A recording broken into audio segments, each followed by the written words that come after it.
Bom, a gente está num ambiente agora que está em discussão o DEI, que significa diversidade, equidade e inclusão. Esse tema tem sido muito polêmico ultimamente. E eu só percebi a relevância dele a partir de um vídeo que eu vi na internet já faz algum tempo. Esse tema tem sido bem recorrente por causa do tipo de inclusão que eles têm feito, tanto no cinema quanto nos jogos. Eu entendo muito a importância que esse tema tem, principalmente por causa desse vídeo que eu vou mostrar para vocês agora. Mas eu acho que esse tipo de coisa precisa ser bem feita, igual as pessoas costumam falar que é lacração. Mas antes da gente só taxar o termo e usar como uma forma pejorativa, vamos tentar entender um pouco como é que funciona esse tipo de coisa. Vamos dar uma analisada nesse vídeo que eu separei aqui de uma criança que é cadeirante e ela recebe de presente uma Barbie que é cadeirante assim como ela. Prestem atenção na reação da criança quando a mãe fala, ela é igual você. Barbie? Yeah, do you love her? Oh. Yeah, she's just like you. Yeah, she is. Dá para entender nesse vídeo o quanto é importante esse tipo de coisa? A criança percebeu que a Barbie, que é a menina que ela sempre vê nos desenhos, que ela tem alguns bonecos, sabe? Que ela pode se sentir representada. Isso é importante. A personagem que ela ama tanto é como ela. Isso é muito gostoso de você perceber, sabe? Eu, por exemplo, quando eu vou customizar meus personagens em jogos, por exemplo, o Ghost Recon, que é um jogo de tiro, eu gosto de fazer um personagem careca, um personagem barbudo, sabe? Com o meu jeito de ser. Eu coloco um óculos nele, coloco roupas semelhantes, porque é uma forma da gente colocar a gente mesmo dentro do jogo. E isso é muito interessante. Agora, isso não precisa ser uma regra. Por exemplo, Metal Gear Solid, que é a série que eu mais gosto de jogos, nunca trouxe esse tipo de conteúdo para personalização de personagem. Você joga com um soldado lendário, ele é daquele jeito, e tudo bem.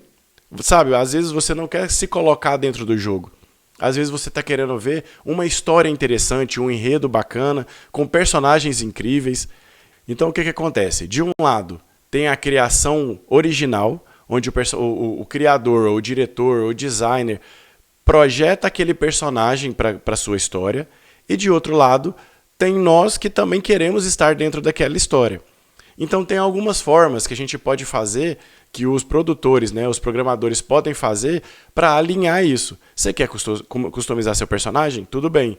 Se você não quer, tudo bem também. O Ghost Recon representa isso. Tem o personagem, o Nomad, e ele é sempre daquela forma. Mas se você quiser customizar, colocar uma mulher no lugar, tudo bem, sabe? Agora presta atenção em como Forza 5 fez a inclusão e, ao meu ver, elevou o patamar. Olha só que interessante no Forza Horizon 5. Nessa tela você pode ver que o personagem é um homem. Do lado esquerdo tem as opções que você pode colocar. Eles colocaram aqui próteses de perna, tá vendo? Prótese de braço.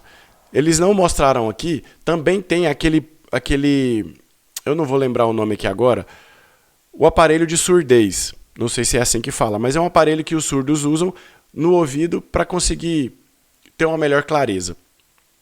Não saiu agora nesse gameplay aqui, desse que eu puxei no YouTube, mas olha o nível de detalhe e de inclusão que eles colocaram. Vamos supor que você tem uma deficiência, você não tem uma perna, não importa o motivo. Então você pode colocar no seu personagem a prótese que você está usando e ainda customizar. Assim com o braço e assim com o aparelho de surdez. Agora, já pelo lado da inclusão, eles colocaram aqui até o pronome neutro. Eu não sou o tipo de pessoa que dava tanto valor a isso, mas existem muitas pessoas que dão valor a isso. Então, o que eles colocaram aqui? Se você quer colocar, tudo bem, a escolha é sua. Se você não quer, tudo bem também, a escolha é sua. Isso eu achei muito interessante. Nos pronomes, está em inglês aqui, mas eu joguei a versão no Xbox em português. E tá ele e ela, né? No primeiro é ele, no segundo é ela, e no terceiro é they. Que da forma que eles traduziram para o português, seria o elo, ou elix. Eu colocaria no meu personagem? Não. Eu sou um homem hétero cis. Então eu não preciso colocar. Mas a pessoa que se identifica ou que se enxerga de outra forma, ela tem a opção de colocar. E olha como isso vai mais profundo nesse jogo. Você pode escolher a aparência do seu personagem. Você pode colocar, igual nesse caso, ele é um homem, tem a fisiologia homem, né? O sexo dele é homem, e ele pode colocar as 3 opções. E aí você também pode colocar uma pessoa, um personagem com aparência feminina e também escolher qualquer uma das opções. E além disso, você pode escolher a voz. Então você pode ter um homem com voz de mulher, a mulher com voz de homem, ou um homem com voz de homem e a mulher com voz de mulher. Então deu opção para todo mundo. E isso não desvalorizou o jogo. Isso não te perdeu aquela magia do jogo, que é um jogo de corrida. O jogo é sensacional. Can you hear me now? Eu vou voltar aqui um pouquinho para ver se vocês conseguem ouvir a voz.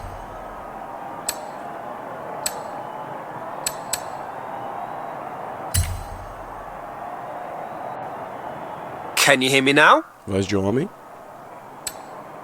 Mic check. 1, 2, 1, 2. E voz de mulher. Sabe, eu acho que quando a coisa é bem feita, é muito interessante. Por que eu quero chegar, tô tocando nesse assunto? Onde que eu quero chegar? Nesse Screen Rant, eles fizeram uma avaliação do Black Myth Wukong. Olha os prós que eles colocaram. O combate é fluido e divertido. A cinematografia pode ser de tirar o fôlego às vezes. Grande diversidade em itens e mecânicas. Contra, o desempenho do jogo não é polido. Válido. Não joguei, não tive a experiência, só saiu para computador até agora, mas é uma crítica válida. Vamos pular para o terceiro. A jogabilidade se torna repetitiva com o tempo. Muito válido. A gente que já jogou Devil May Cry, já jogou o Rising, Metal Gear Solid Rising, e outros jogos como os Souls-likes, podem se tornar um pouco repetitivo, esquiva, dar porrada, então eles precisam trazer coisas que tiram isso. Agora, falta de inclusão e diversidade. Eu até entendo que possa ter essa falta de inclusão e diversidade, mas, primeiro, não deveria ser um critério para você fazer uma avaliação.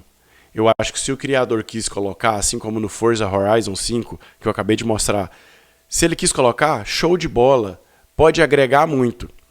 Mas tem jogos que não vão permitir esse tipo de coisa. Por exemplo, nesse Black Myth. Por quê? É um jogo que fala sobre a mitologia de um determinado lugar, que é na China.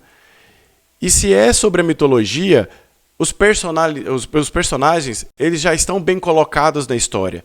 Então não cabe você trocar o gênero de um personagem, o sexo de um personagem, a aparência de um personagem. Porque tem que ser baseado, e olha que eu penso assim, ó, se o cara quiser criar, por exemplo, o Goku é o mesmo personagem, ele tem a mesma origem histórica, mas é completamente diferente. Porém, se você vai falar sobre a mitologia de um lugar, você não pode sair colocando qualquer coisa. Se eu for contar a minha história, Diogo Rodrigues, vou contar a minha história, não tem como eu colocar diversidade de gênero nisso, porque essa não é a minha realidade. Agora, eu vou contar sobre a história de um trans e vou contar a história dele na sociedade, beleza, show de bola. E se o cara não quiser, se o programador, o cara que está escrevendo a história, não quiser contar só sobre a história daquele personagem que é trans, tudo bem também. Eu não acho que deveria ser pauta para avaliação. Agora, avaliar desempenho, a qualidade de áudio, qualidade de som, a cinematografia, eu acho que cabe muito. Entendem o que eu quero passar? Nem todo jogo cabe esse tipo de coisa. E muitos jogos cabem. E dá pra gente fazer e fazer muito bem feito. Bom, mas essa é só a minha opinião. Espero que tenha deixado claro. Eu gostaria muito de ver esse tipo de inclusão sendo tão bem feita quanto no Forza Horizon. Porém, se não tiver, não deveria ser pauta para tirar nota de avaliação. Beleza? Então é isso aí. Até mais. Até a próxima.